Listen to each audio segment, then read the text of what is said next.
Greetings, dear listeners. This is Jonah Goldberg, host of the Remnant podcast, brought to you by the Dispatch and Dispatch Media. Very excited to have a friend of mine back on. He was a very surprisingly, and I don't mean that in a sort of backhanded compliment kind of way, surprisingly popular guest on this podcast, and there have been demands for him to return quite a bit. We do have a weirdly Anglophilic audience, and anytime we have any Brits on here, they get bumped up a letter grade just because they talk so funny. So there is that. But we have Francis Dearnley back. He is one of the hosts of one of my favorite podcasts, Ukraine the Latest by the Telegraph. And you're also the assistant comment editor, which is basically like editorial editor type, right? That's right. So I'm involved in commissioning and writing and editing comment pieces, so op-eds, as you would say. I often get messages from people saying, you edit comments below the line? Isn't that a bit boring? I'm like, that's not my job. But I also write sometimes leaders, particularly the editorials on foreign affairs, on Ukraine, and as well as doing, as you say, the podcast. And thank you very much for having me back, Jonah. It's a real pleasure to talk to you again. So the precipitating thing that I felt we better get you on. I mean, you have an open invitation to come back whenever you want, but you guys do this weird thing where you call for elections and then like 5 minutes later you have an election. We like to take the Band-Aid off really slowly in America. So what, like 4 weeks ago, the prime minister called for snap elections, and they are going to be on July 4th, which is like 2.5 weeks away.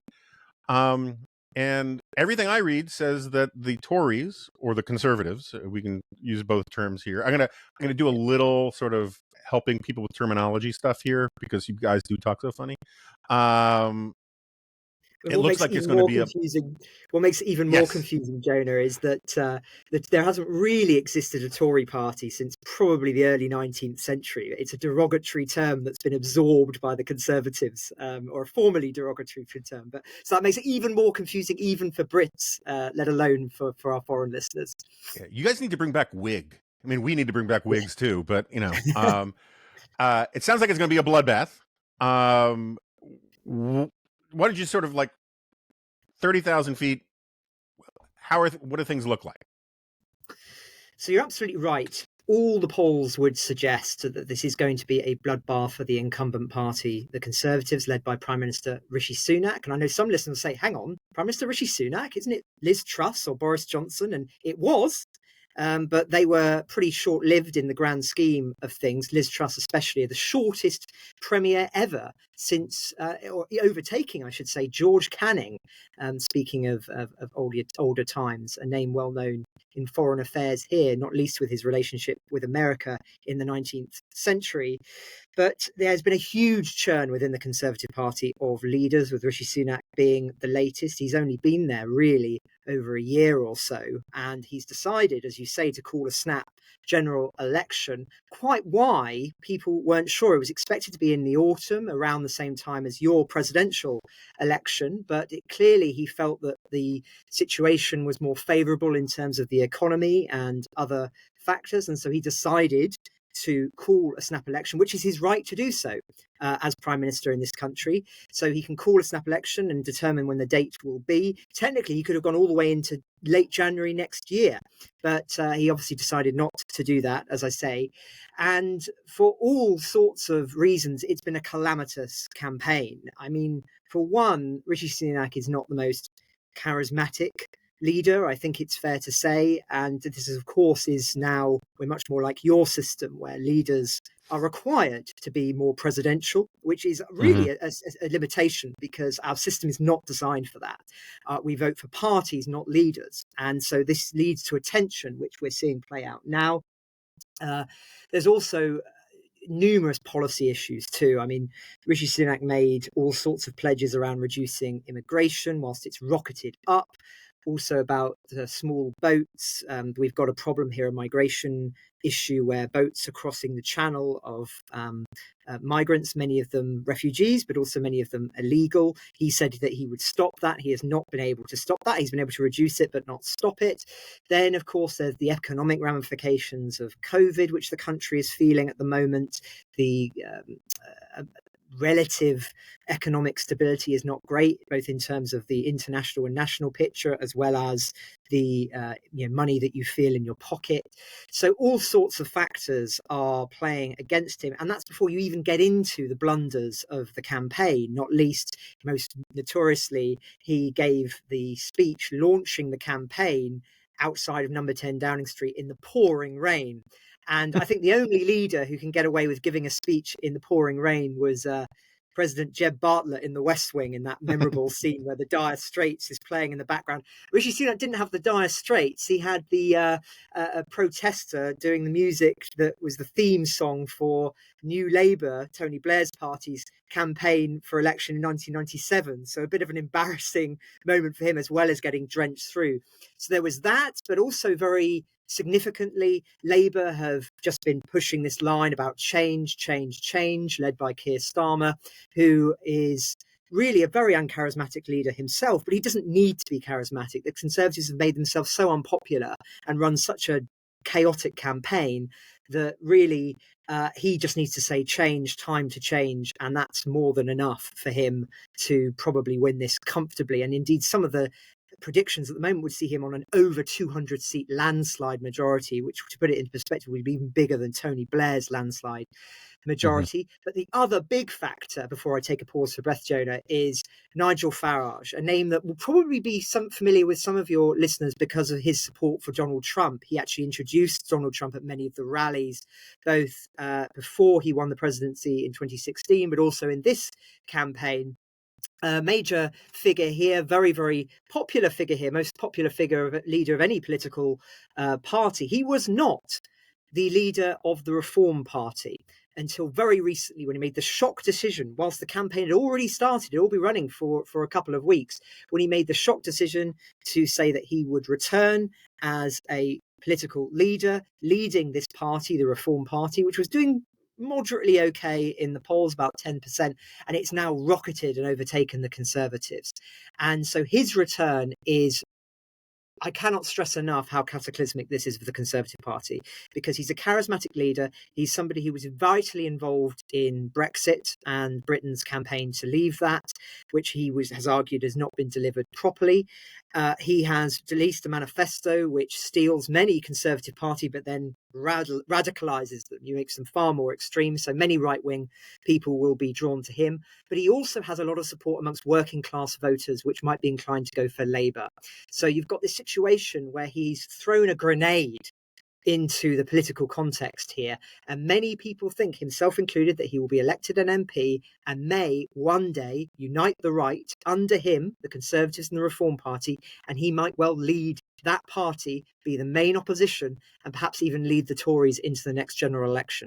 So a very complicated picture, Jonah, and obviously we can talk about the implications for wider affairs, but it's a fascinating one, going from a general election result in 2019 that saw the Tories win a massive, massive majority, and now it looks like they're about to be decimated. So, as you know, on your Ukraine podcast, you often take a wide angle view of all of Europe and the world and all of that. And so you know this stuff as well as I do, is that we tend to get bogged down in the contingencies and specifics of our own countries. But then if you pan back, it turns out that the populist right, broadly understood, is surging in a lot of places. And at the same time, incumbents everywhere, regardless of party or ideology, really, are very unpopular. I mean, obviously, there are going to be some exceptions, you know, particularly when you get into Asia, where it's not really the same context anymore. But in the advanced, industrialized democratic world, there is a sense of malaise about the establishment, incumbents in general. And so I guess the question is, how much of Britain's predicament or the Conservatives' predicament do you think is actually contingent on national and local trends versus these broader European or global trends? Well, it's a fascinating question, because if Labour win, which seems to be, I mean, I would not bet against that by any stretch at the moment. I think it's by far the most likely outcome, and not just a victory. It's going to be a decisive one. But the irony is going to be that that's taking place when Britain is just going to be electing its most left-wing government for decades, at the same time as Europe becoming much more on the right.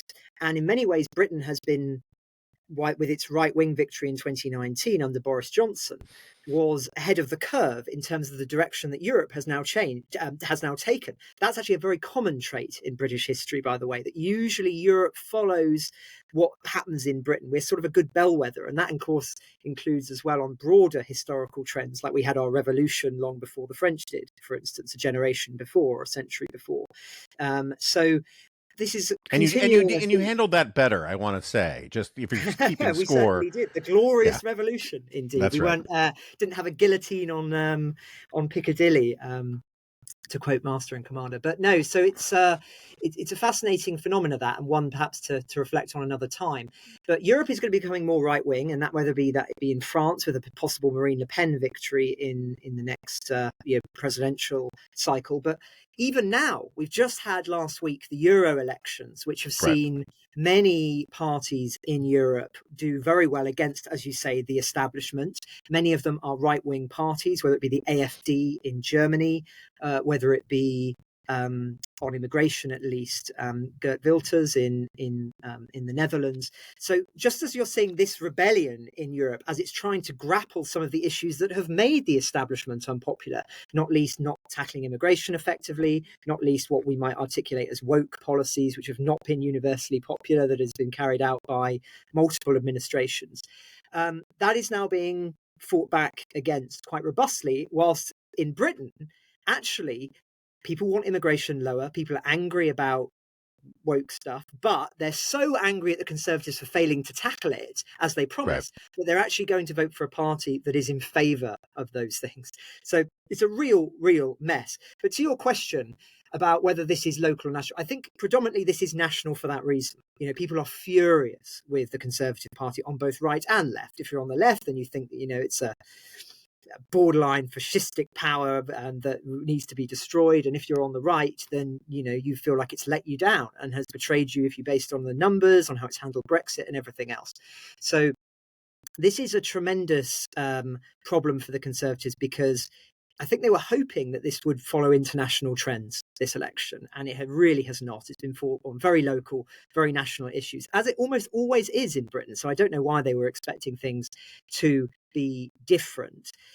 But that's not to say that there aren't some international elements that are also in play here, and the broader trends. If one looks at the long history of the Conservative Party, and when I say long history, I'm not talking about in centuries, I'm talking about in, say, the last 20 or 30 years. This was a party that wanted to be part of that establishment consensus, particularly under David Cameron. It didn't want to have any elements of populism within it. It wanted to be the National Party representative of the elite centre-right view. So David Cameron, he wanted to get Brexit out of the way. He wanted to grant a referendum, win the referendum, and then Brexit would be done as an issue. He wanted to have what we would say as Blairite, soft left, soft right candidates put forward. And so you had this huge battle within the Conservative Party, which is something that you've also seen internationally as well, of parties torn between their right and left identity. And ultimately, that battle between the left and the right of the Conservative Party has now destroyed it, in essence, because it has been totally unable to reconcile the broad church nature of it. And it was one of my colleagues at the Telegraph who put it very well in his column, David Frost, Lord Frost, who said that it's such a broad church that it doesn't have a religion anymore. There are certain issues, whether it be on Brexit, whether it be on trans agenda, whether it be on economics, whether it be on migration more broadly, that the party isn't divided on. And so you've got the right now who are really, really punishing that battle within the Conservative Party and the left, which has been quite dominant in many areas, apart from perhaps Brexit until Boris Johnson took over. But broadly speaking, Rishi Sunak, I think many people would argue, is on the left of the party on many elements. Theresa May certainly was. Liz Truss was not, but was there for a very short period of time and was thrown out by the Conservative Party. So it all speaks to this idea that people feel that they have been betrayed by the establishment-led Conservative Party, which does tally in with battles that we've seen also more widely in the European context. So it's not all hyper-local, hyper-short-term. There are longer trends here that do play into ones we've seen internationally too. Yeah, I mean, they also echo things going on in the United States, right? Of I mean, course. this notion that the establishment Republicans sold out the base is Yes. one of the driving things of Trumpism. Let me just push back slightly on this, on your claim that British politics are an outlier. I take your points. I think they're all well taken. I should also say for listeners, when you say broad church, it's what we would call big tent. Same concept, Yes. right? Just yeah. But it seems to me that one of the stories of American politics going back a ways, and maybe the story of a lot of what we're seeing in Europe and the UK, is that you tend to have, and I think immigration is a separate thing for this. We'll get to that in a second. But you tend to have this pattern, certainly in American politics, of parties coming into power, earning the ire and dissatisfaction and ultimately disgust of a significant portion of the electorate. And then the other party gets voted in simply on the mandate to not be the incumbents, right? So like Barack Obama's primary mandate was to be the first black president, which he accomplished on his first day in office, and then to also not be George W. Bush. Donald Trump's mandate, in many respects, was to not be Barack Obama. Joe Biden's mandate was to basically return to normalcy and not be Donald Trump. And the problem is that the parties that get voted in, they believe their own BS, right? Or as you guys call party platforms, manifestos. We don't really care about party platforms at all here, but we do believe in our press release nonsense. And so people come into office thinking they have this sweeping mandate for an ideological and political agenda that they do not have a mandate for, right? They may have a mandate on a specific issue to one extent or another, but really what they have is it's just simply mandate for change, to be not the other guys. And then they proceed to govern as if they have this massive popular support, screw it up entirely, and then they get thrown out. And that's why the pendulum swing, the House of Representatives hadn't changed parties for over 40 years until 1994. And now it changes like every second election, which is just sort of unprecedented in the 20th century. And so I'm wondering, the places where the far right parties did the best in Germany was in Europe were the places, it seems to me, where they had the most authentic and pure claim to being outsiders. And any place that had been inoculated a little bit because it was an early adapter to, the populist trends, they were fairly inoculated from this. And so maybe it has less to do with right-left stuff and more to do with ins and outs, establishment and outsider stuff. Does that make any sense to you? Absolutely. No, it does make sense. Although I would possibly push back again myself a little bit, because I think that you can look at some parties that did well in the election, that to your logic, you would have expected perhaps to do less well because they are just, a response to the anger with the status quo, that did okay, as I say. So Giorgia Meloni's party in Italy did well, which would be suggestive that there is actually a large portion of people who are still happy with her more right-wing, robust approach on matters like immigration.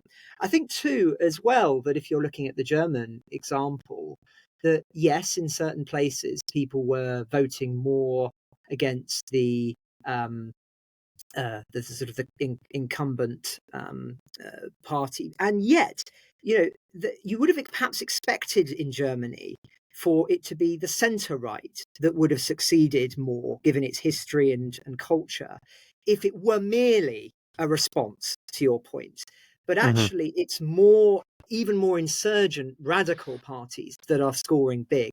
And that's, as I say, not just in Germany and others too, which I think, and I say it's an open question, but I think Yeah. is suggestive that actually it's not just a sort of Buggins turn going the other direction because people are angry and frustrated with the status quo. They are actually pursuing and voting for more what we would say is right-wing issues, Yeah. because they feel that the consensus parties, whether it be on the left or on the centre right, have failed on those.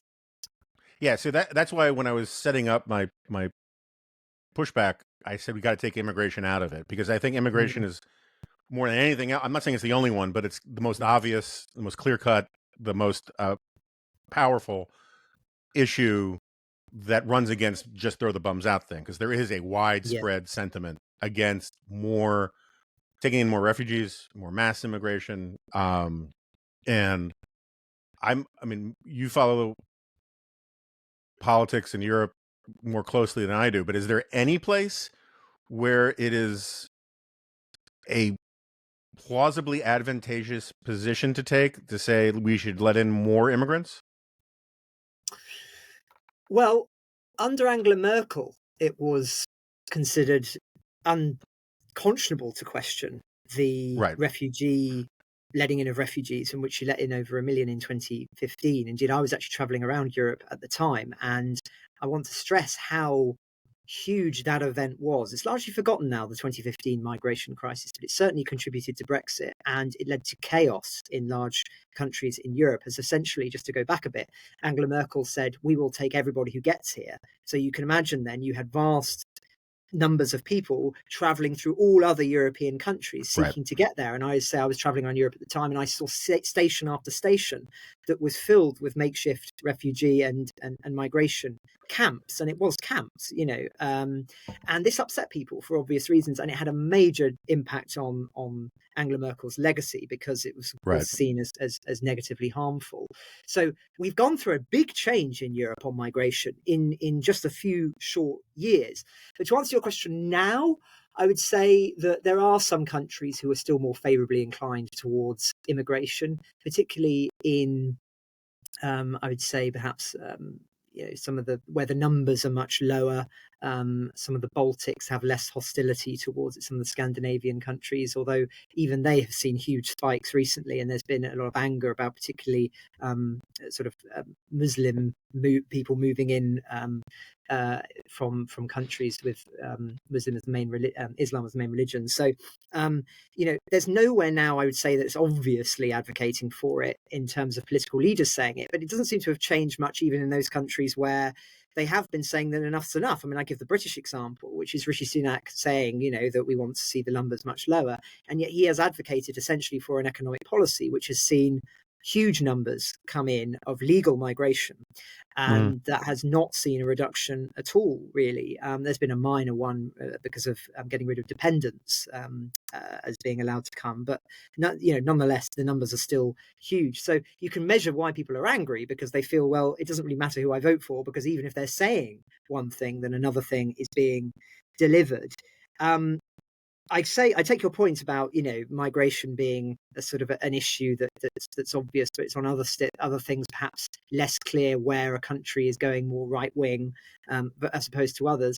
I think again, if you look at Italy, it's an interesting example of how Giorgia Meloni is pushing a pretty right-wing cultural perspective as well, sort of saying that there's been far too much kowtowing to kind of left-wing cultural trends, and she wants to restore sort of more traditional values. That's certainly also some of the conversations that are taking place by Le Pen in France.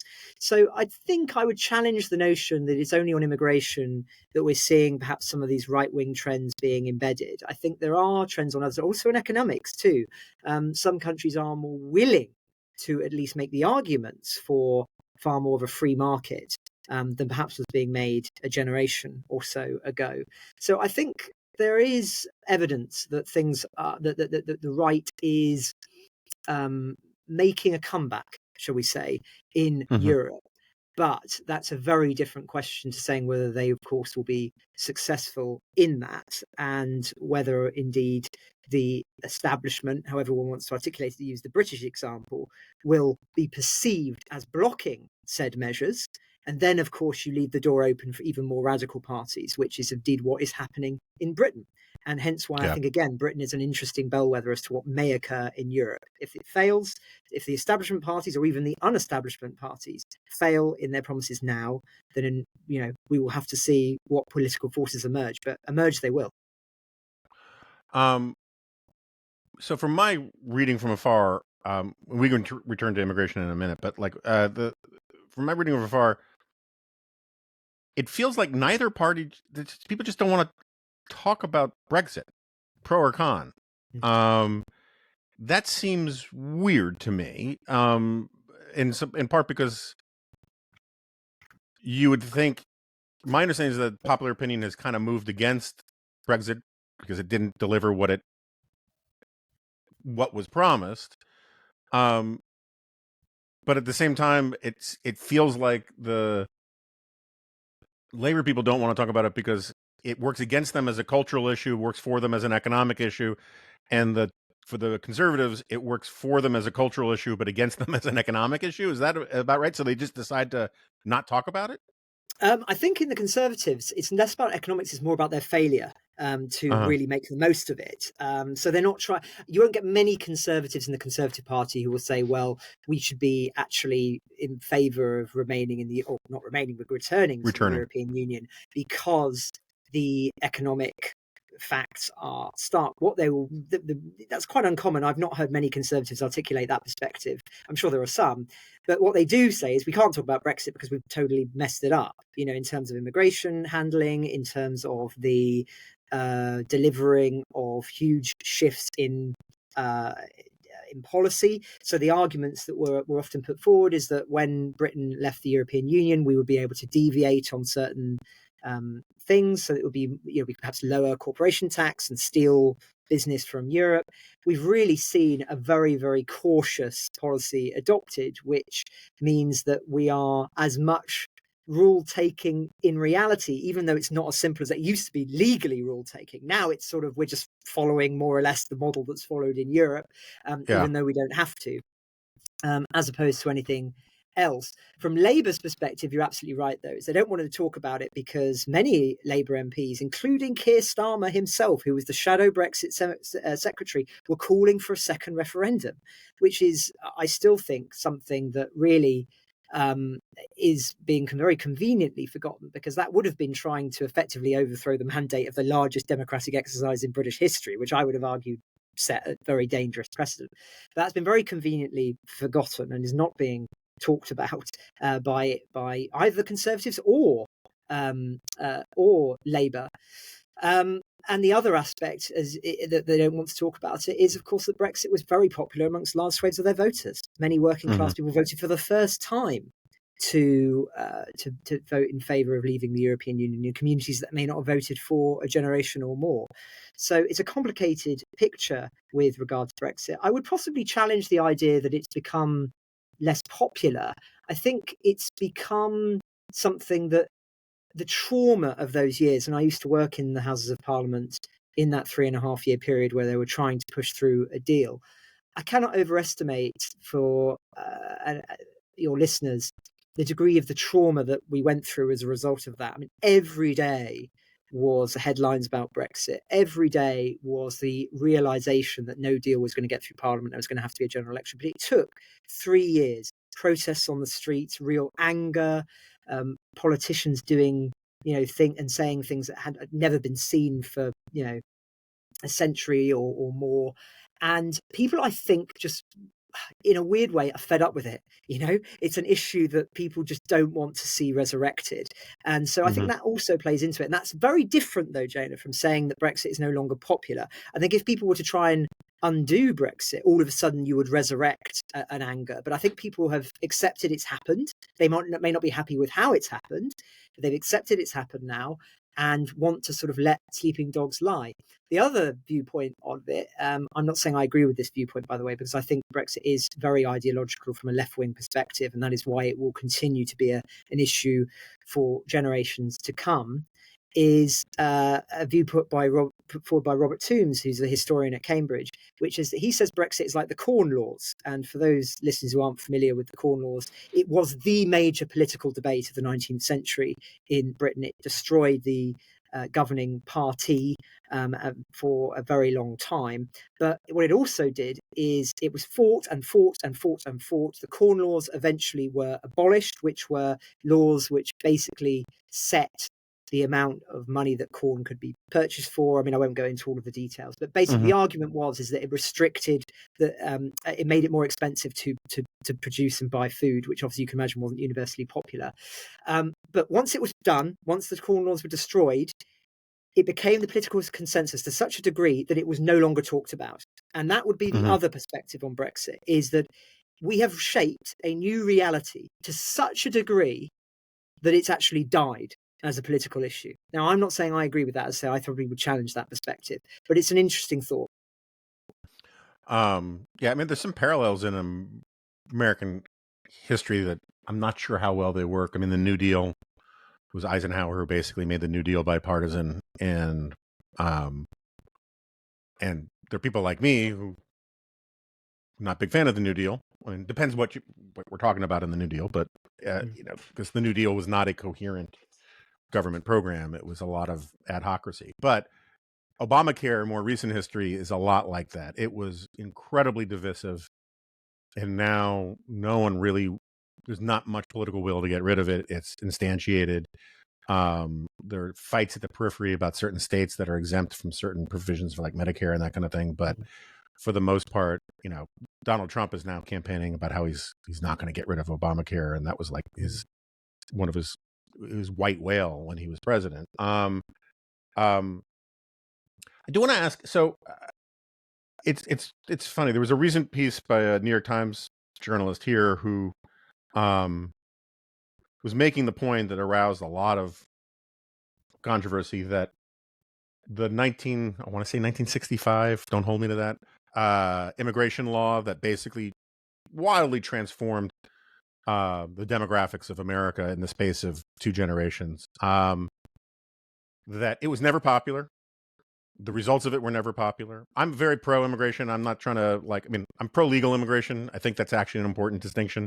And my standard line for 20 years when people ask me what's my preferred immigration policy, my answer has always been to have one.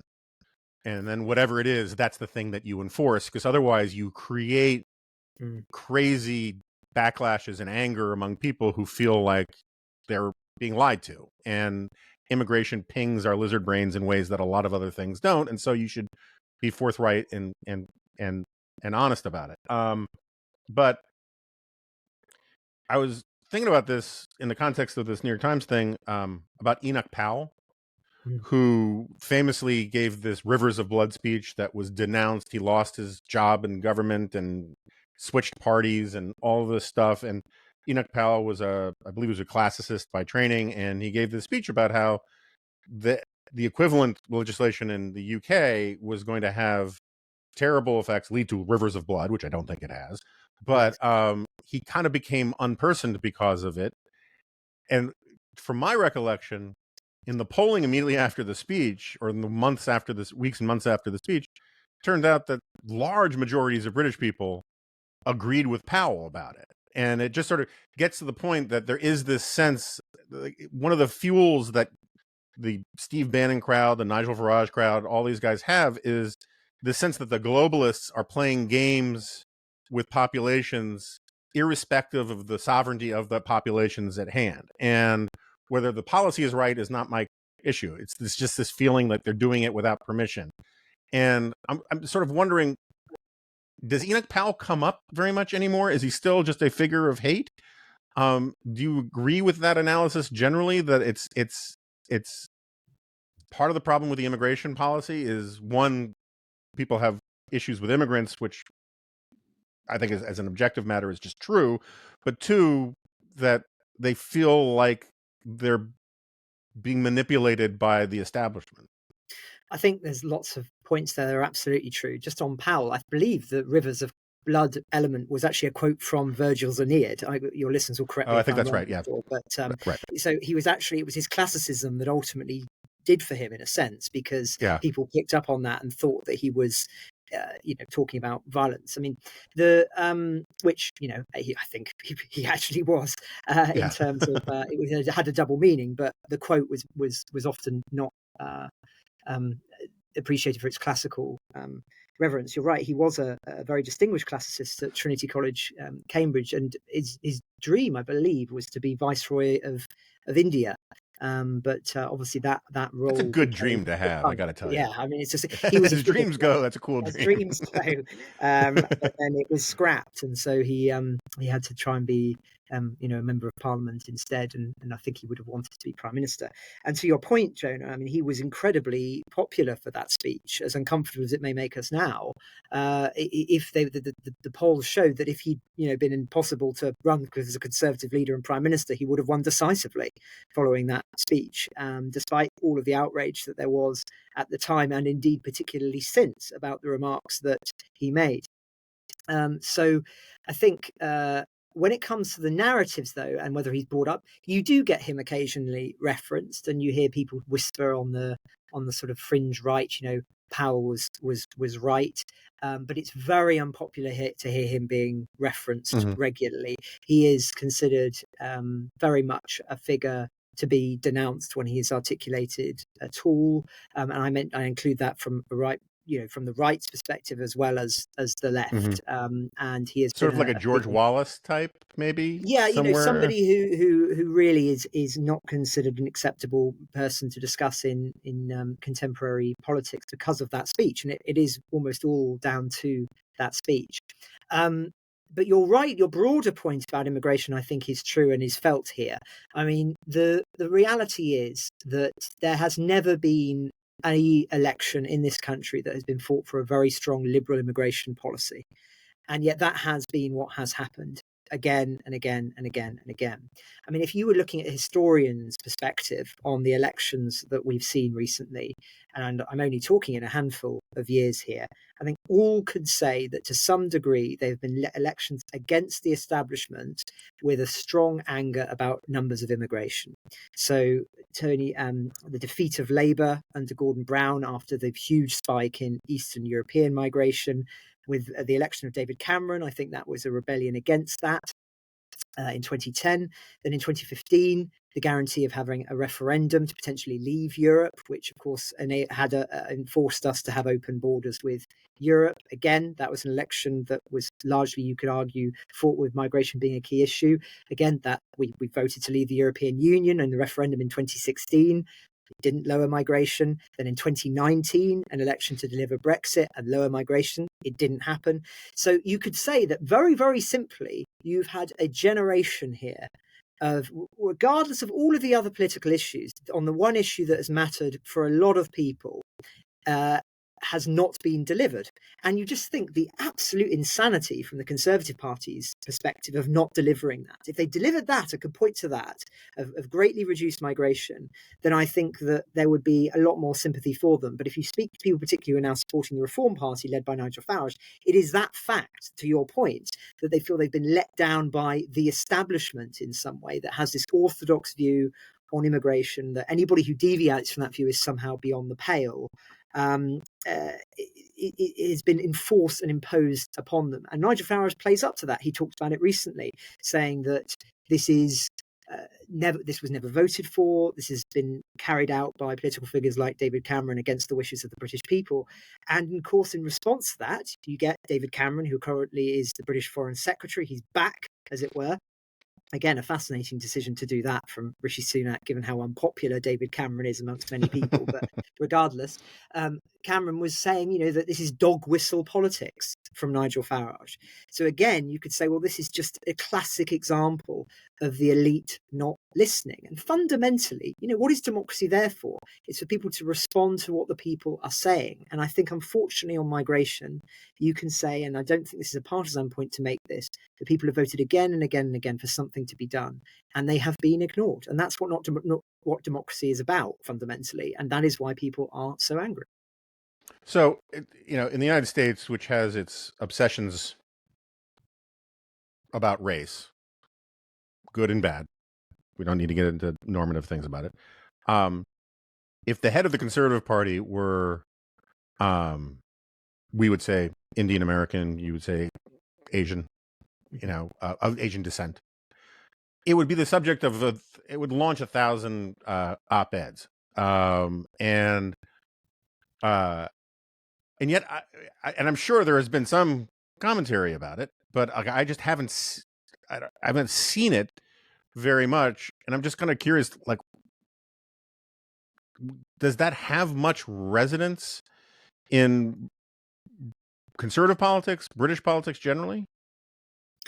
It's hard to register whether there has been an impact of Rishi Sunak's background on his election prospects. I mean, it's important to say that he has never he won a general election before now. He was sort of thrust forward after the collapse of Liz Truss. So it's never been tested. I've not seen polling that has suggested that it does matter to large swathes of the population. It may matter to some, but it's certainly not an issue that is being discussed and articulated by large numbers of people, whether in whispers or publicly. And I think that is because in Britain, we have a very different history of race here. And actually, it's something that's very unfortunate, I think, of the importing of America's perspective on race into Britain, because it is a very different history, not least on slavery, which Britain fought to abolish a long, long time before, of course, it was conceivable in the United States, which was only possible because of your Civil War. So, we've had much longer period of I think you might say healthier race relations. Not only that, we have the history of empire too, which plays into this, and the fact that many people have, for a long time, been very comfortable with the idea of there being people of Asian descent, particularly being in Britain, a very large community. And so they are not, what I'm trying to say is they are not innately seen by many, many people in Britain as foreign. They are seen very much as integrated British community. A lot of the anger around migration is unintegrated communities. And we all know sort of the what quite often who people are talking about, particularly are those who don't choose not to speak English, who choose to live in very much siloed bubbles in particular cities. That has not been the experience with many Asian communities, and so I think for that reason, it's not been something that has been overtly discussed by large numbers of people. The other remarkable thing too, actually, which I think plays into this as well, is that Suella Braverman, who was Rishi Sunak's Home Secretary, is also of what we would describe as Asian descent. And she was very, very critical, the strongest voice within the Conservative Party on unfettered migration and the lack of integration. And so you actually have some of the most powerful figureheads in Britain for a stronger immigration policy, themselves being the children of immigrants. Priti Patel is another one. And I think that has actually changed the debate here over a long period of time. I mean, it's an irony that this Conservative Party, which is often attacked by the left and by the Labour as being, as I say, sort of fascistic and all the usual slurs one gets, is in many ways the quintessential success story for a liberal society. Many figures within it are from ethnic minority backgrounds, and I mean prominent figures on the front bench. And not only that, of course, we've had 2 female prime ministers now, whilst Labour has not even had a female leader. So, there's a very interesting phenomenon going on in the Conservative Party, but it doesn't seem to stick, in terms of their reputation. It doesn't seem to cut through. But yeah, it's a very, very different experience here than in the United States when it comes to race. And with no disrespect to your American listeners, I think many of us here are quite relieved of that fact, given how... No, you should be. Yeah, no, I don't blame you at all. But I guess the question I have, though, is... this idea that there is a tendency on parts of the left to talk about racism or bigotry or xenophobia as always and everywhere functions of disputes about skin color. And the truth is that for most of human history, most of certainly recorded history, differences had more to do about religion. They had more to do about class. They had more to do about, all sorts of things, because there really weren't a lot of quote unquote different races intermingling except at the peripheries of empires. And And so I sometimes wonder whether or not the issue in, you know, in the UK has, that race is almost not a foreign concept, obviously, but it's a minor concept compared to linguistics and religion. It's an And interesting, yeah. so like there's this, like particularly, I mean, the Brits are sort of paradigmatic on this, is that you guys make a big fuss about accents, and particularly historically. I mean, I've seen My Fair Lady, you can't deny it. And um and so it's, and I think this is one of the things that in American politics we don't account for nearly enough, and I've talked to psychologists about this, but like I'm just wondering if when you try to explain it to Americans, Americans look at the problems with the controversies with all this and they think in racial terms, but in reality, it's not necessarily a, a racial thing at all. An assimilation thing. It's a religion thing. Um, is that discussed? Is it allowed to be discussed? Does that get subsumed into sort of Americanized racial rhetoric? I think it does, unfortunately. And the biggest, I think, catastrophe for British domestic politics in the last generation or so, since the Blair era, has been the failure to talk nuanced and to talk in depth on the issue of immigration, and the ability for us as a mature political society and democracy to be able to distinguish between different types of immigrants. And I'm talking about that in terms of economic immigration, economic migrants versus refugees, the inability to talk about it in terms of societies that are more likely to integrate. And this is, statistically versus others. We have not been able to have that conversation without somebody saying to even articulate that perspective is in some way a racist one, or is leading you down a very dark road. Yeah. But the problem is that most people, I think, can distinguish, they're not idiots, can distinguish between those various different perspectives and want to distinguish between them, but they are not being allowed to. And it has been, honestly, Jonah, about 20 plus years that this has been going on, where it has not been allowed to be discussed as an important issue. And the ramifications of that, by the way, are that we obsess over numbers. As a result, everything has to become about numbers. When Yeah. really, I would argue that numbers should not be the primary concern. It should be about integration, to your point, and how well we're able to integrate. We tend to overestimate our ability to integrate. Daniel Goodhart's done some very good work on this in his book, where he famously talked about anywheres and somewheres, the road to somewhere. We tend to overestimate how well we can integrate, and also we look at numbers as if that this is the overarching thing that we can try and reduce or increase. But ultimately, it's really less about numbers than the ability that at any given period for the country to be building infrastructure for the people who are coming here, and also the various economic situation at the time. So sometimes, whether what I'm trying to say is, it may well be favorable for us to have high numbers of immigration 5 years, 10 years ago, but it may Mm-hmm. not be now. But we Right. obsess over this idea that maybe it should only be a fixed number of 10,000 a year or 20,000 a year, or whatever figure you want to pluck from the air. That's the wrong conversation to be having. I think the other thing as well too is as I say, the infrastructure element is often a casualty in these discussions, because ultimately, a lot of anger from people, it's not about the sense of, are people contributing to the economy or not necessarily even about assimilation, but they can see tangibly that we have not been building housing, we have not been building hospitals, we've not been building enough for the numbers of people that have been coming in this very short-term spike that has happened. And it means that house prices are rocketing up, people can't get appointments at the NHS. And so really, you've got a situation here where the debate has poisoned the well of the issues that actually matter to voters. And again, it's a disservice of our political elite, I think, our political class in this country, that they have not been able to intellectually articulate a nuanced viewpoint on immigration. I would much rather see a politician passionately defend the idea of open borders immigration than to see what we see instead, which is more often people saying, we're not even going to have this conversation because it goes down a dark road. It's insulting to the electorate. And I think it also ultimately has a negative consequence in terms of people then becoming obsessed over numbers, which can be quite harmful for the body politic, as well as from a left-wing perspective too. It's not necessarily good for them either. So it's very, very unfortunate. And if there was one thing I could change about the nature of political discourse in Britain, it would be that in this generation.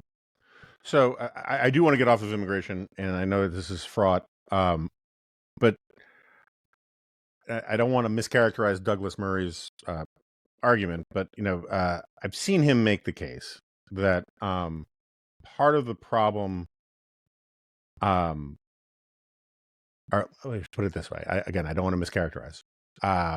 So my interpretation or my recollection, which I am open to correction on, is that part of the pretty horrendous anti-Israel, anti-Zionist, anti-Semitic, choose your labels, protests that we've seen in the UK and in Europe generally, is really downstream of this immigration question more generally, and that if you start looking at who the median pro-Hamas, the hardcore, I'm not talking about, your silly hippie who has silly hippie ideas, but you're talking about the people who are really sort of encouraging, or celebrating violence, celebrating terrorism, celebrating terrorist groups. It really is like a lot of these countries, including our own, including the United States, have imported a lot of these people. And so the issue is less, it's not that the issue isn't necessarily Israel. The issue is the kind of people that you've imported with certain attitudes that then have to be given social and political space to air ideas that otherwise would not have much oxygen in your own cultures. Is that, do you think that's fair? I would argue it's actually potentially more worrying than that, which is we didn't import them. These are often second or third generation. They are British, Right. and they Fair, have been fair. so for a long time. If it were, people who've only just arrived in the country, then I'd say that, that's bad enough. But the fact is that it speaks to the failure of integration, or at least Britain's overestimation of how it can successfully integrate people on all fronts. I mean, language is one thing, but as we all know, language is not everything, and Britain has clearly shown itself not able to bring these people along with it in terms of its perspective on what is acceptable political discourse. So I think it probably is fair that a large number of many of the most vocal people on the streets of London, and I've walked past them, are people that are, not of what you would say the traditional white British background. But bear in Right. mind, I think, to go back to my point earlier on, I don't wish to give the impression that Britain is a country that only sees itself as being somebody British who is white. Right. No, I that's think fair. actually we have Yeah. moved on. I think we have moved on from that, but just specifically on this point. And so Yeah.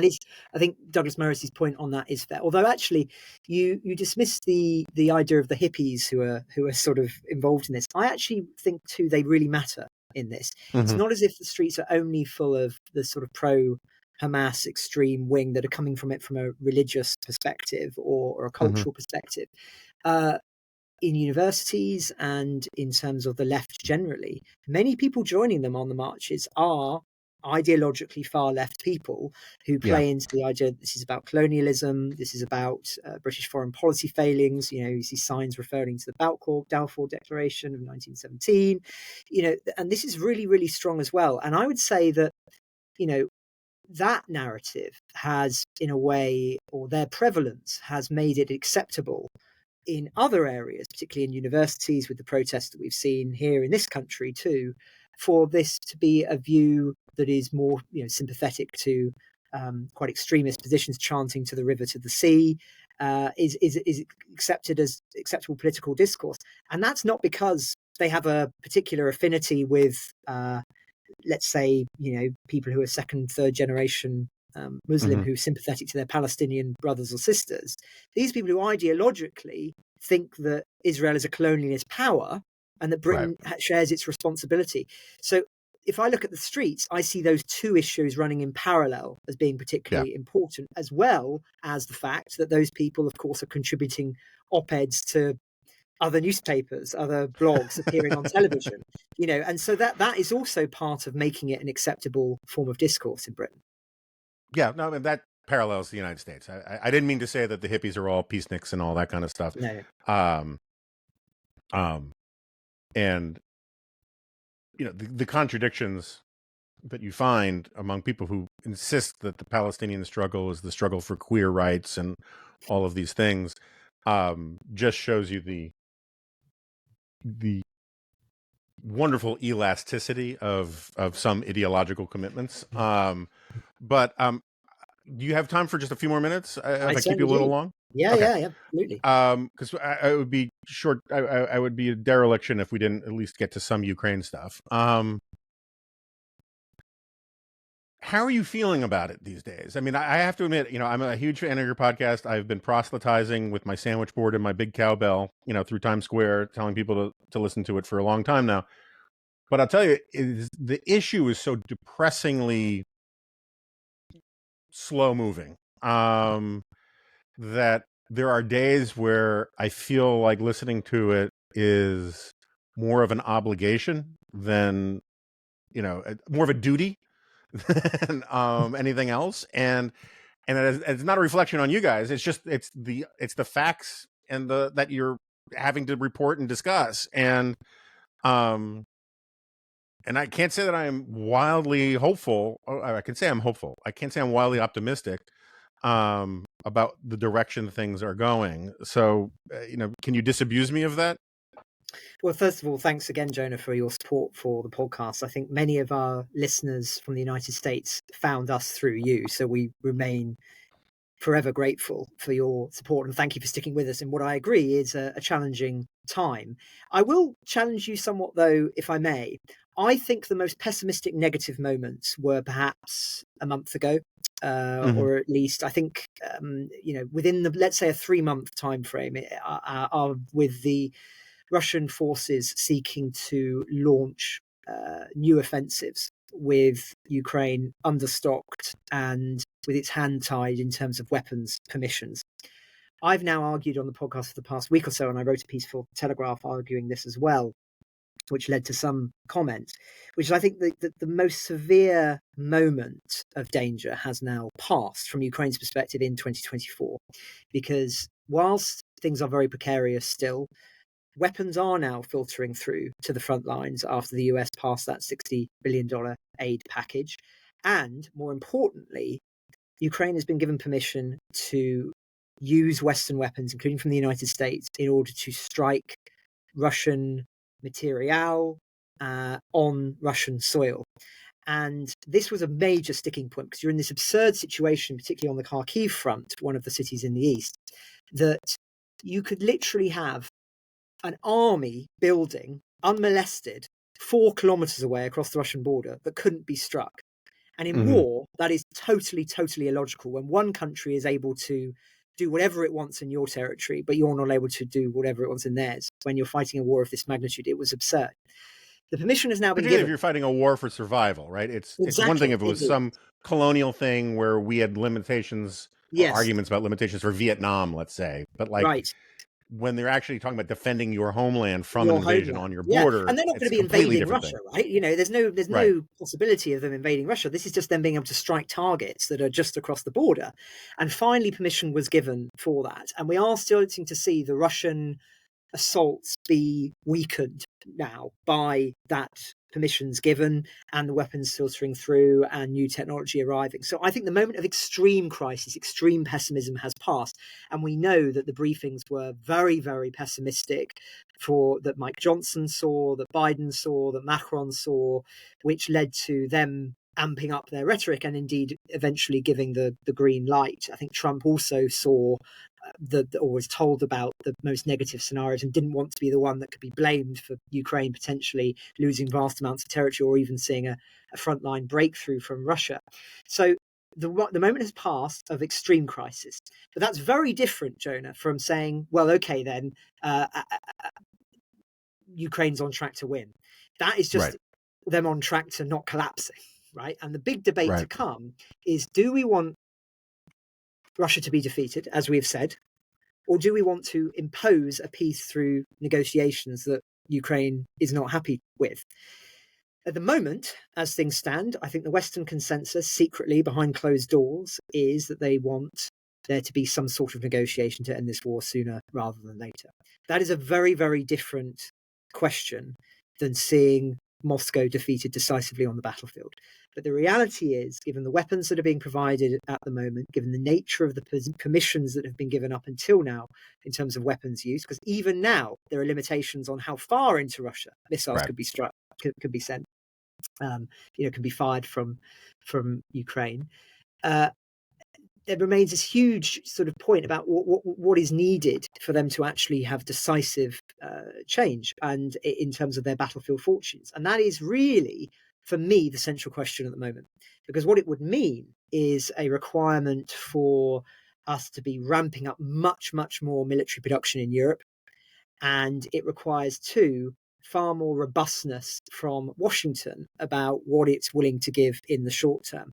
And the point that I keep making on the podcast is, in Europe, there's been an obsession over the United States and that $60 billion aid package. And of course, it was vital to keep Ukraine in the fight. But from my sources say that, if Biden wins the presidential election, which is by no means guaranteed, they're not going to go much further in their support of Ukraine. They are, the Washington position at present, keeping Ukraine in the fight. Therefore, even with Biden in the White House again, which is a big if, it's going to be Europe's fight. And so Europe has to be the one to stand up and arm Ukraine for a long struggle if, and this is the key point, if we want Ukraine to win outright. The evidence would be that we don't. But if we're serious about it doing so, we need to see, and we've crunched a lot of the numbers on the podcast recently, we need to see a massive ramping up of production of various weapons, and we need to see a massive articulation in Europe of what is at stake if Russia is permitted to seize vast amounts of territory for as the price of peace. Because at the moment, Putin is asking for, and he asked for it last week, the terms of just a ceasefire to retain vast amounts of Ukrainian territory he doesn't even control yet. So it speaks to his current position. But we're a long way off from that, unfortunately. And I don't really see that energy and impetus within Europe to go much further. But if it's serious about Ukraine actually winning the war decisively, there are opportunities for it to do so. It is not guaranteed that Russia can win this war. Ultimately, this war ends if Putin thinks he's threatened at home, if the cost is no longer worth it, if he dies and there's an inner struggle and, people decide to secure power at home rather than fighting a war abroad. There are various scenarios where Russia loses this war outright. But as things stand, it seems that we want there to be a more or less frozen front line and then negotiations ceding territory. I would argue that is not really a long-standing policy, or wouldn't be a long-lasting policy for peace, particularly with the message it sends to other countries. But it seems to be where we're currently at. But that is not the worst case scenario that we may have been a couple of months ago. Yeah, look, I come from a rollback, not containment kind of family, kind of branch of conservatism, and so I would very much love to see Russia lose. Would very much love to see Ukraine made whole eventually.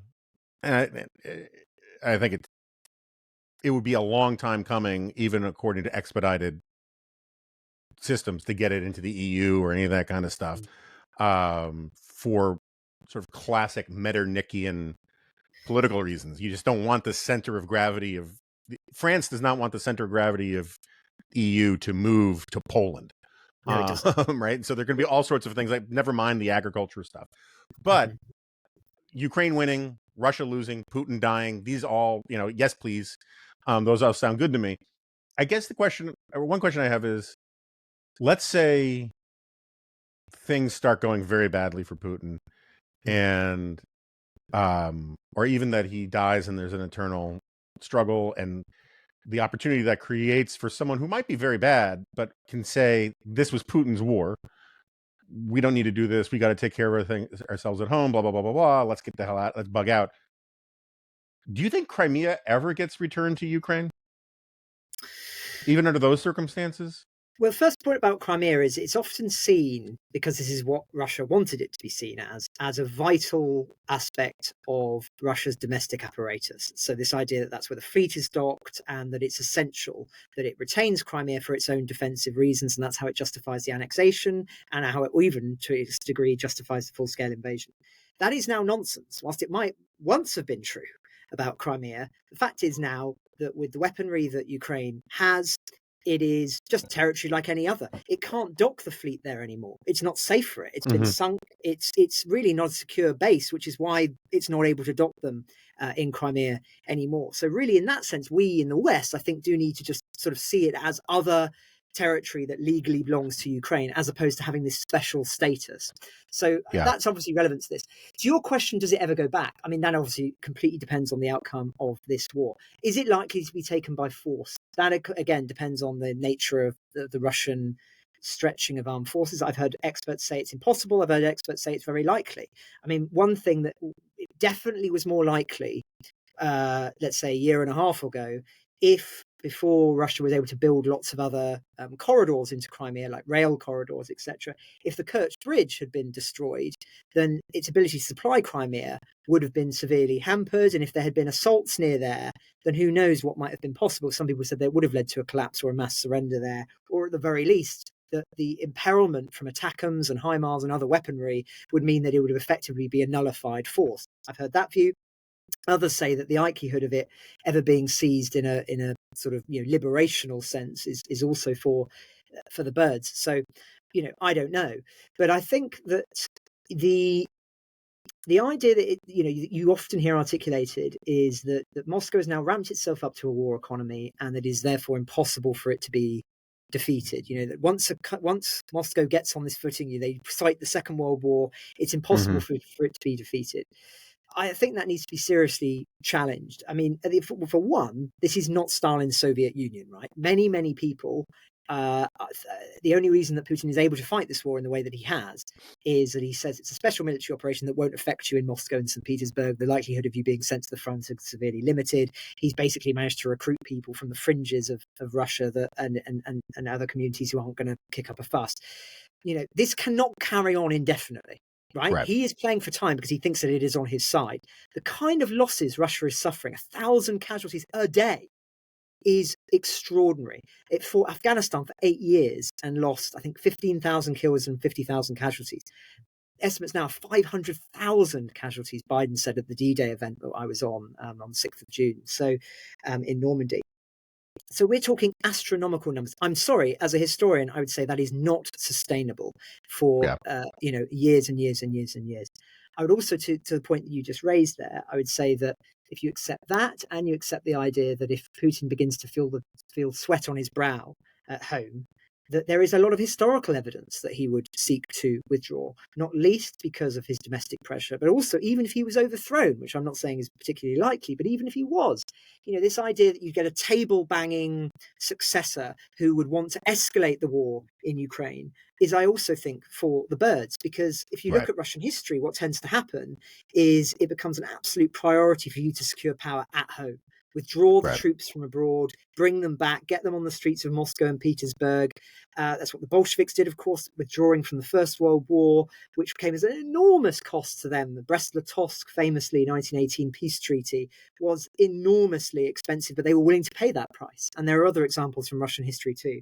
So I would just push back strongly against the narrative that now that Russia has ramped up production, it can only get better in this war and we should be signing peace deals, etc., because the picture only gets bleaker. That remains up to us in the West. But unfortunately, the current consensus seems to be in the West, as we were saying, Jonah, that holding the front lines, frozen lines, is the objective before negotiations, as opposed to trying to win outright, because too many people think that it's not possible to win outright. But I would strongly challenge that view, reporting on this war every day for 2 years and speaking to the people we do. I think it can be extremely contested. And for that reason, we still have agency. Yeah. I mean, we've talked about this, I think, on the last time you were on, and also when I saw you in the UK. One of my favorite essays by George Orwell is this essay called Second Thoughts on James Burnham. And James Burnham, major intellectual influence on me. I have my disagreements, but I'm big fans of, I have a lot of respect for James Burnham. And it's worth remembering that so did Orwell, even though he liked to yell at him. Orwell got the idea for 1984 from James Burnham's book, The Managerial Revolution.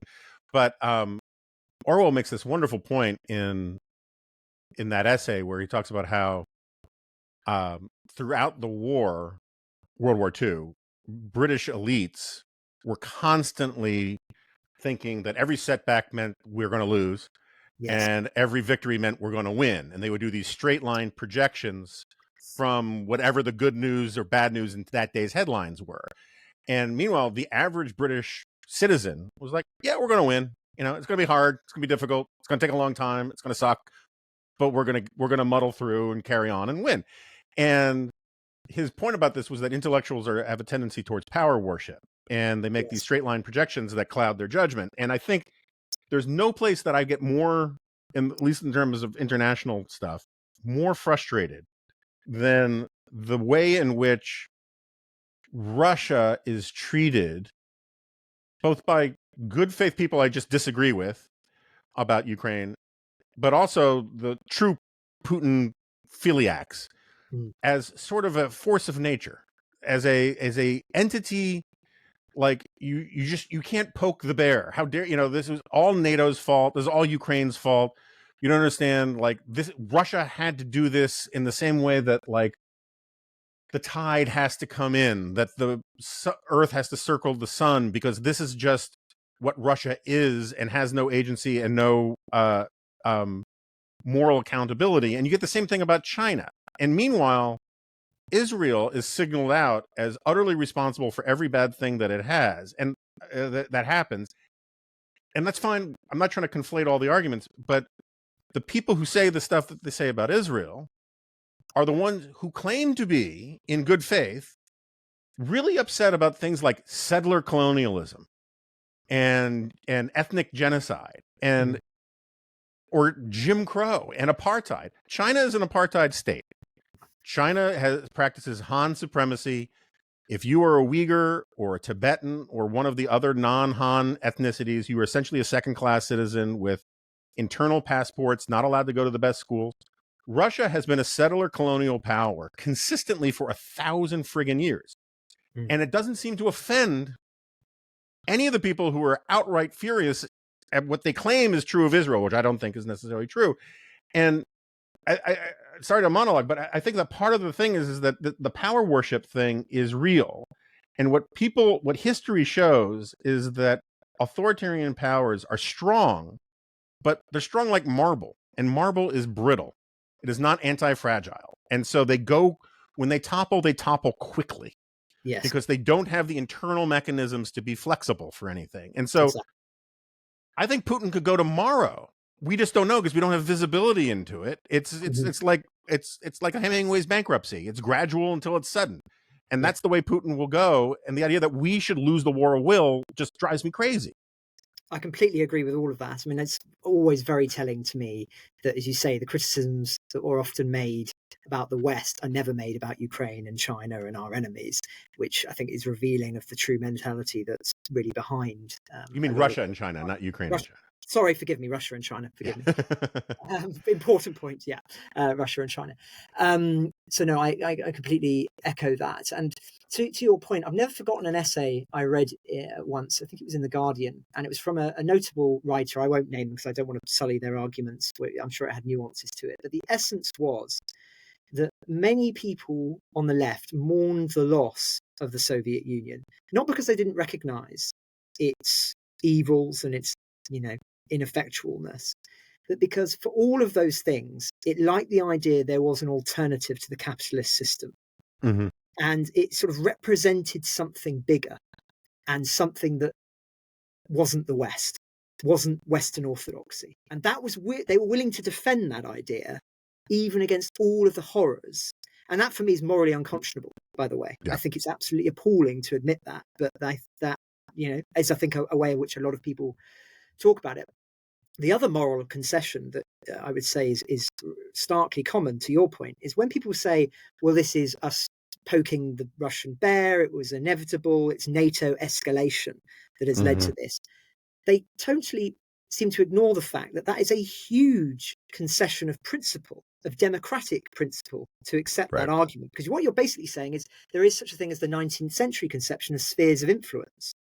You're basically saying that certain countries are allowed to do what they want to other countries, regardless of the will of the people there, because that's their view, and they're a powerful might is right. I mean, the fact is, Ukraine wanted to choose its own future, and it wanted to go more westward leaning.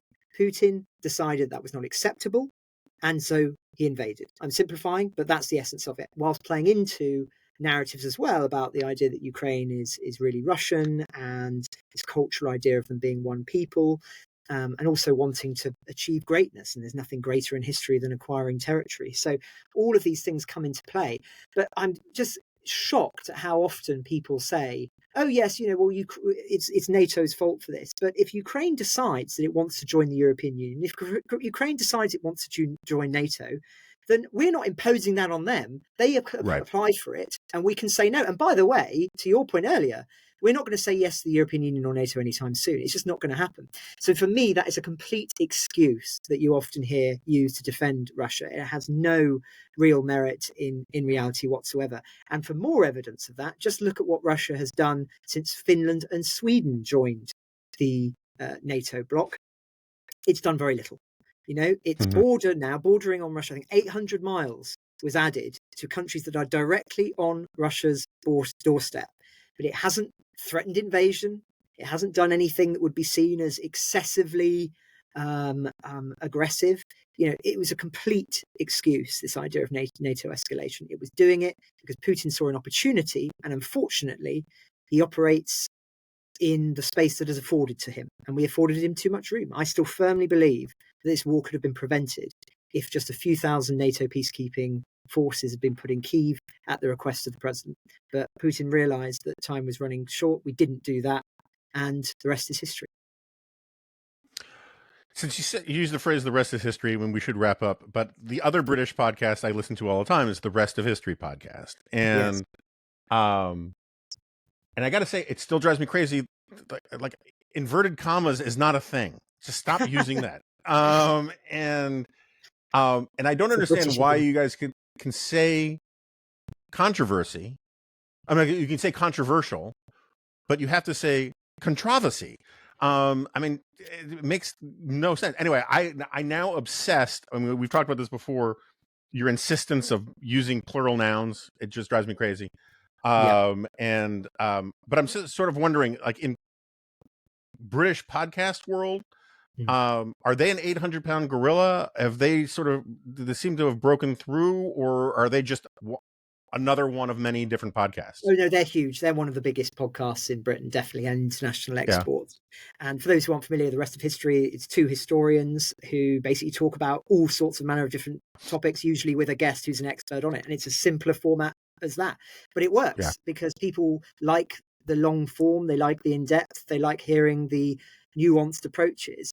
And I think what's quite interesting about that podcast, if I may say, is that it's not tried to be, tick lots of boxes. It's not tried to be diverse. It's not tried to be anything that it isn't. It's a couple of white male middle-aged blokes, the so-called dying breed in media, and yet they've thrived. And I think it speaks to a truth, which is quality is the most important thing. And ultimately people want quality, and they don't want these kind of tick boxing produced podcasts. And it's something that unfortunately many of the, because there's obviously a huge podcasting world in Britain as there is in the United States, far too many begin at the point of, right, who can we get that covers this base, rather than, let's actually have just a serious, nuanced, sophisticated conversation for the listener. Because ultimately that's what people really want. Yeah, no, I've become sort of fairly addicted. I think I've been binging it quite a bit. I think they're kind of wrong about America, but in interesting ways. And I've been trying to get Tom Holland on here. He says when he's done with some project, he's going to come on. Yeah. But it's a good point about and that's sort of the approach I try to take on this podcast, which is just simply that my rule of thumb is if I find it interesting, then I want to talk about it. And if I don't find it interesting, I don't talk about it. And if I don't, and so I always, as you know, as I told you before we started, I always tell people rabbit holes are encouraged, you know, and digressions are allowed, because I want it to be an interesting kind of conversation. And I think you guys, I mean, your remit at Ukraine podcast is particularly narrow, get all things considered, but you manage to sort of cover the waterfront in ways that you wouldn't think if you were pitching the idea. You would think, God, these guys are going to run out of stuff to talk about, and yet you don't. There's always, you know, there's always some other angle that you guys can touch on that is still relevant and useful, and I think you guys do a great job. Oh, thank you. Yeah, we, as you say, I mean, geopolitics is just such a broad front, and this war affects everything in some degree. And so there's never a shortage for us of things for us to talk about on Ukraine latest. And I think you very kindly put it yourself, Jonah, where you said that it's about more than just Ukraine. It's about what Ukraine represents. Right. You know, but whether it be freedom and certain principles in the West. And I think also that speaks to why we have so many listeners around the world, for which, of course, we're endlessly grateful. All right, with that, Francis Dearnley, thank you so much for doing this. I hope you'll come back. I'd be honored. Always. Thank you.